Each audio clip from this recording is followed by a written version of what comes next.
എന്തു വേണം? ഇന്ന് സന്ദർശകരെ അനുവദിക്കുന്നതല്ല. സന്ദർശകനല്ല, എന്റെ പേര് രാമഭദ്രൻ. ഇവിടെ ജോയിൻ ചെയ്യാൻ വന്നത്.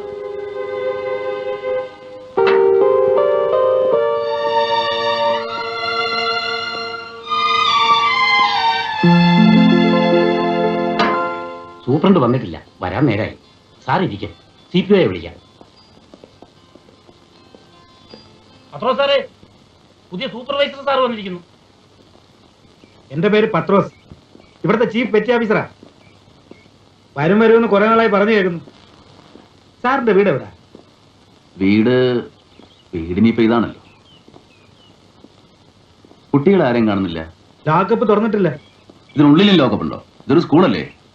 അതെ, എങ്കിലും ക്രിമിനൽസ് ആണല്ലോ. 6 മണിക്ക് അത്താഴം കൊടുത്ത് ലോക്കപ്പ് ചെയ്യും, പിന്നെ പിറ്റേന്ന് 6 മണിക്കാ തുറക്കുക. ഓ, ഇപ്പൊ മണി 8 കഴിഞ്ഞല്ലോ. അത് ഇന്നലെ ഇവിടെ ചില പ്രശ്നങ്ങൾ ഉണ്ടായത് കാരണം സൂപ്രണ്ടും സൂപ്പർവൈസറും എത്തിയിട്ടേ തുറക്കുന്നുള്ളൂ. പിള്ളേർ മഹാഭോഗികളാ. ഒപ്പിട്ടോളൂ. പത്രോസേ, രാമത്തിന്റെ ഒരു മേശയും കസേരയും ശരിയായി കൊടുക്കണം. 2-3 ദിവസം സുഗുണൻ ലീവാ. കുറച്ചു ദിവസം അയാളുടെ കൂടെ നിൽക്കുമ്പോൾ ഇവിടുത്തെ കാര്യങ്ങളൊക്കെ മനസ്സിലാകും. അതുവരെ പിള്ളേരോട് അധികം അടുത്തിടപെടണ്ട. ഒക്കെ തെമ്മാടികളാ. അതൊന്നും സാരമില്ലെന്നേ. എന്റെ പൊന്നു സാറേ, സൂക്ഷിച്ചു കണ്ടൊക്കെ നിന്നോളണം. ഇല്ലെങ്കിൽ അവന്മാരെ ഡെഡ് ബോഡി പോലും തരില്ല. പത്രോസേ, താക്കോലിട്ടില്ലേ? ലോക്കപ്പ് തുറന്നോളൂ. ഞാനും വരാം. ഇന്ന് ലോക്കപ്പ് ഞാൻ തന്നെ തുറക്കാം. താക്കോലിഞ്ഞ അല്ല, സൂക്ഷിക്കണം. ഓ, മിസ്റ്റർ രാമത്തിനെ, ഇത് കയ്യിൽ വെച്ചോളൂ. ഇതൊന്നും അവർക്കൊരു പ്രശ്നമല്ല. എന്നാലും ആദ്യത്തെ ദിവസം തന്നെ ചൂരലെടുക്കണോ? ഇതിനേക്കാൾ നല്ല ഒരു ആയുധം ഞാൻ കരുതിയിട്ടുണ്ട്. എന്തായതാണാവോ? വല്ല കത്തിയോ നോക്കാൻ വെച്ചായിരിക്കും. അതാ മൂപ്പർ ഇത്ര ധൈര്യത്തിൽ ഇറങ്ങി പുറപ്പെട്ടത്.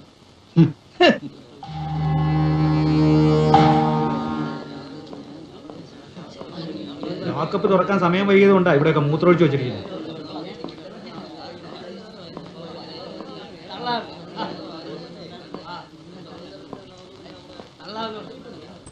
ഇദ്ദേഹം പുതിയ സൂപ്പർവൈസർ സാറാ.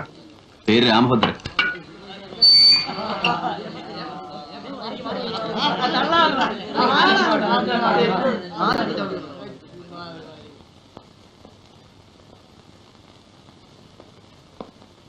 എടാ,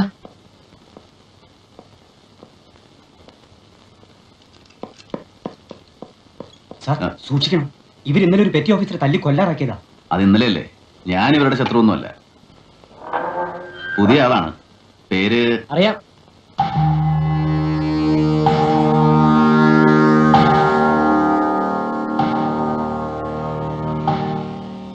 അത് തുറക്കണ്ട സാർ. ഇവനെ പകലൊന്നും പുറത്തു വിടാറില്ല. പ്രഭാത കൃത്യങ്ങൾക്ക് ഒരു പെറ്റി ഓഫീസർ കൊണ്ടുപോകാറാണ് പതിവ്. സാരമില്ല സാർ, സൂണൻ സാറിന്റെ തീരുമാനമാണ്. അദ്ദേഹത്തോട് ഞാൻ പറഞ്ഞോളാം. എന്താ പേര്? നിന്റെ വായ നാവില്ല. ദേഷ്യപ്പെടണ്ട. ഇന്നു മുതല് ഈ ലോക്കപ്പ് സിസ്റ്റം വേണ്ട. ആ വലിയ മതിൽ തന്നെ ധാരാളമല്ലേ? വരും.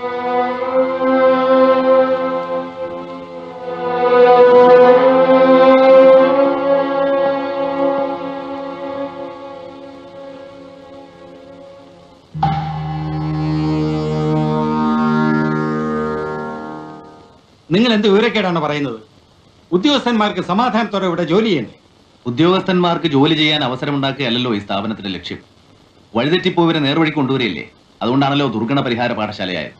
റൂൾസ് തെറ്റിക്കാൻ പറ്റുമോ? ലോക്കപ്പ് ചെയ്യണമെന്നാണ് ഇവിടുത്തെ ചട്ടം. തെറ്റേണ്ട റൂൾസ് തെറ്റണം. ഈ കുട്ടികളോടുള്ള കാഴ്ചപ്പാടും ചട്ടങ്ങളും എല്ലാം പഴകിയതാണ്. നമ്മളാണ് ഇവരോട് ഇടപെടുന്നത്. നമുക്കാണ് ഇവരെ അടുത്തറിയാവുന്നത്. അത് പറഞ്ഞിട്ട് എന്താ കാര്യം? കൗമാരം വിട്ട കുട്ടികളാണ് സാർ ഇവർ. സ്വാഭാവികമായിട്ടും തെറ്റുകൾ പറ്റാവുന്ന പ്രായം. പ്രത്യേക സാഹചര്യങ്ങളിൽ ചെയ്തു പോയ ചില തെറ്റുകൾ പിടിക്കപ്പെട്ടു പോയതാണ് ഇവരുടെ നിർഭാഗ്യം. കുറ്റവാളികളായിട്ട് നമ്മൾ അവരെ കാണുന്നു, തടവിലിടുന്നു. കൗമാരങ്ങളിൽ തെറ്റുപറ്റാത്ത ആരുണ്ട് സാർ? താൻ പറയുന്നൊന്നും എനിക്ക് മനസ്സിലാവുന്നില്ല. നമുക്കൊന്ന് പരീക്ഷിച്ച് നോക്കാം സാർ. ഇവർ കുറ്റവാളികളാണെന്നത് മറക്കാം. നമ്മൾ ജയിൽ ഉദ്യോഗസ്ഥന്മാരല്ല, അധ്യാപകരാണെന്ന് കരുതാം. ഇവർക്കൊരല്പം സ്വാതന്ത്ര്യവും സ്നേഹവും കൊടുത്തു നോക്കാം. സുഗുണൻ സമ്മതിക്കില്ല. അതിന്റെ ആവശ്യമുണ്ടോ സാർ? സുഗുണനും എന്നെ പോലെ തന്നെ ഒരു സൂപ്പർവൈസിംഗ് ഓഫീസറല്ലേ? സാറാണ് സൂപ്രണ്ട്. സാർ എന്നോട് സഹകരിച്ചാൽ മതി. അവസാനം തൊപ്പി ധരിക്കുന്നത് എന്റേതായിരിക്കും. എന്റെ തൊപ്പി ധരിച്ചിട്ടേ സാറിനെ തെറിക്കൂ. നമ്മുടെ ഐജിയുടെ എല്ലാ സഹകരണങ്ങളും നമുക്കുണ്ടാവും. അദ്ദേഹത്തിന് ഈ സിസ്റ്റം ആകെ ഒന്ന് മാറ്റിയെടുത്താൽ കൊള്ളാവുന്നുണ്ട്. ഒരു പരീക്ഷണത്തിന് എന്നെ ചുമതലപ്പെടുത്തിയിരിക്കുക. I G സമ്മതിച്ചിട്ടാണോ? ഉം. ഓ, ഇപ്പോഴാണ് ശ്വാസം ഒന്ന് നേരെ വീണത്. ഐ ജി നേരിട്ടറിയൂ. അറിയാം. എങ്കിൽ എന്നെ ഇവിടെ നിന്ന് മാറ്റാൻ പറയൂ. സെൻട്രൽ ജയിലിൽ പോയാൽ ഇതിലും സമാധാനമുണ്ട്. എനിക്കപ്പോ ഒരു നല്ല സൂപ്രണ്ടിനെ നഷ്ടപ്പെടില്ലേ? അത് വേണ്ട.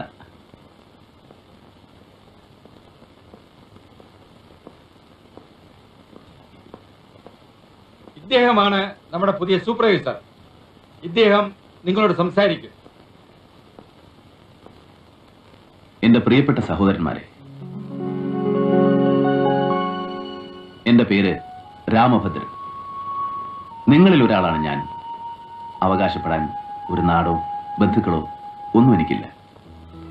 10 വയസ്സ് വരെ നിങ്ങളെപ്പോലെ ഒരു ബാലമന്ദിരത്തിലാണ് ഞാൻ കഴിഞ്ഞുകൂടിയത്. പിന്നീട് ഒരു വലിയ മനുഷ്യന്റെ കാരുണ്യത്തിലാണ് വളർന്നു വലുതായി ഇവിടെ എത്തി നിൽക്കുന്നത്. എന്നെ അന്യനായോ നിങ്ങളെ ഭരിക്കാൻ എത്തിയിരിക്കുന്ന ഉദ്യോഗസ്ഥനായോ കാണാതിരിക്കണം എന്നൊരു അപേക്ഷ എനിക്കുണ്ട്. കഴിഞ്ഞ കുറെ ദിവസങ്ങളിലായി സംഭവിക്കാൻ പാടില്ലാത്തത് പലതും സംഭവിച്ചു. പൊറുക്കാൻ കഴിയുന്നതെല്ലാം പൊറുക്കുക, മറക്കാൻ കഴിയുന്നതെല്ലാം മറക്കുക. ഇത് നമ്മുടെ വീടാണ്. തുറന്നിട്ട വാതിലുകളുമായി നമുക്കുറങ്ങാം. നിങ്ങളുടെ സ്നേഹം എനിക്ക് വേണം. ലോക്കപ്പ് ചെയ്യില്ലെന്ന് പറഞ്ഞിട്ട് ആര് പറഞ്ഞു? ഇപ്പൊ ഞാൻ പറഞ്ഞ എന്താണെന്ന് എനിക്ക് മനസ്സിലായി. നെറിയില്ലാത്തവരാ. നാളെ രാമഭദ്ര സാറ് വരുമ്പോ ഞാൻ പറയും. പറഞ്ഞാൽ എളുപ്പം ഉണ്ടാകും. ഇവരെയൊക്കെ കാണാൻ തുടങ്ങിയിട്ട് കൊല്ലം കുറയായി. നീചന്മാരല്ല. അല്ല സാറേ, ഇതിന് പുരുവാലാവോ? ഞാൻ സുഗുണ സാറിന് ഫോൺ ചെയ്ത് ചോദിച്ചിട്ടാ ചെയ്തത്. രാത്രി ഇവരെ തുറന്നു വിട്ടാ നമുക്കിവിടെ നേരം മണിക്കൂർ കഴിയണ്ടേ? രാമഭദ്രൻ സാർ പ്രത്യേകം പറഞ്ഞിരുന്നു. അയാൾക്കത് പറയാം. ഇവിടുത്തെ സ്ഥിതി അയാൾക്കറിയോ? ഏതായാലും നാളെ സുഗുണ സാറോട് വന്നിട്ട് തീരുമാനിക്കട്ടെ. ആരോട് ചോദിച്ചിട്ടാ നിങ്ങൾ ലോക്കപ്പ് ചെയ്തത്? വെളുപ്പിന് തന്നെ ലോക്കപ്പ് തുറന്ന് പിള്ളേരെ വിട്ടു സാർ. അതല്ല ചോദിച്ചത്. ഞാൻ പറഞ്ഞിട്ടാ മിസ്റ്റർ രാമഭദ്രൻ. നിങ്ങൾ പറയുന്നത് പോലെ പെരുമാറിയാൽ ഇവരെ നിയന്ത്രിക്കാൻ കഴിയും. ചൂരലിനെ ഭയമുള്ളതുകൊണ്ടാണ് ഇപ്പോഴതിന് കഴിയുന്നത്. ക്രിമിനൽസാ, അത് മറക്കരുത്. ഈ പഴഞ്ചൻ കാഴ്ചപ്പാടാണ് കുഴപ്പം. അവർ കുറ്റവാളികളല്ല, കുറ്റവാസനയുള്ളവരാണ്. നമുക്കവരെ അടിച്ചും ഭയപ്പെടുത്തി നന്നാക്കാൻ കഴിയില്ല സർ. അത് അവരുടെ മനസ്സുകളെ മുരടിപ്പിച്ചു കളയും. കുറ്റവാളികളെ സൃഷ്ടിക്കാനുള്ള പാഠശാല അല്ലല്ലോ ഇത്. കുറ്റവാസന അകറ്റാനുള്ളതല്ലേ. സ്നേഹത്തിനും ദയയ്ക്കും മാത്രമേ അതിന് കഴിയൂ. അത് ശരിയാ അല്ലേ സുഗുണ? എനിക്കറിയില്ല സാറേ. എനിക്ക് ഈ പഴഞ്ചൻ രീതികളെ അറിയൂ. ഞാൻ ഈ കുട്ടികളുടെ ജയിലിലൊന്നും കിടന്നിട്ടില്ല. എന്നെക്കുറിച്ചാണ് സൂചനയെന്ന് മനസ്സിലായി. നിങ്ങൾ തന്നെ പറഞ്ഞെന്ന് കേട്ടു. ശരിയാണ്. 4 വർഷത്തോളം ഞാൻ തൃശൂർ ബാലമന്ദിരത്തിൽ കഴിഞ്ഞിട്ടുണ്ട്. ഒരു തെറ്റേ ഞാൻ ചെയ്തുള്ളൂ. വിശപ്പ് സഹിക്കാണ്ടായപ്പോൾ ഒരു വീടിന്റെ അടുക്കളയിൽ നിന്ന് കുറച്ച് ചോറെടുത്തു. യാചിക്കാൻ നാണമായിരുന്നു. ബാലമന്ദിരത്തിലേക്ക് അയക്കുമ്പോൾ അമ്മയ്ക്ക് ആശ്വാസമായിരുന്നു. 3 നേരവും മോൻ എന്തെങ്കിലും ആഹാരം കിട്ടുമല്ലോ. അനുഭവങ്ങൾ ഉള്ളതുകൊണ്ടാണ് ഞാൻ ഈ കുട്ടികൾക്ക് വേണ്ടി വാദിക്കുന്നത്. ഞാൻ ആ പിള്ളേരുടെ ശത്രുവൊന്നുമല്ല. പക്ഷെ അവർക്ക് അങ്ങനെ തോന്നുന്നു. നമ്മുടെ വേഷം പോലും അവർക്ക് ഭയമാണ്. അതുകൊണ്ടാണ് കഴിവതും ഞാനത് ഒഴിവാക്കുന്നത്. ഇതെല്ലാം ഐ ജിയോട് പറഞ്ഞിട്ടുള്ളതല്ലേ? അദ്ദേഹം ഇവിടെ വരും, അപ്പൊ വിശ്വസിച്ചാൽ മതി. അയ്യോ, വിശ്വാസക്കുറവല്ല. അങ്ങനെയൊന്നും ചെയ്ത് പറഞ്ഞേക്കല്ലേ. മൂപ്പര് നമ്മുടെ ചാക്കോ സാറിന്റെ സ്വന്തം ആളാ. ആരുടെ ആളായാലും എനിക്കൊന്നുമില്ല. രാത്രി പെറ്റി ഓഫീസർമാരും CPO അല്ലാതെ നമ്മളാരും ഇവിടെ ഉണ്ടാവില്ല. അത് മറക്കണ്ട. രാത്രി ഞാനിവിടെ ഉണ്ടാവും. സാർ അനുവദിക്കുകയാണെങ്കിൽ 24 മണിക്കൂറും ഞാനിവിടെ ഉണ്ടാവും.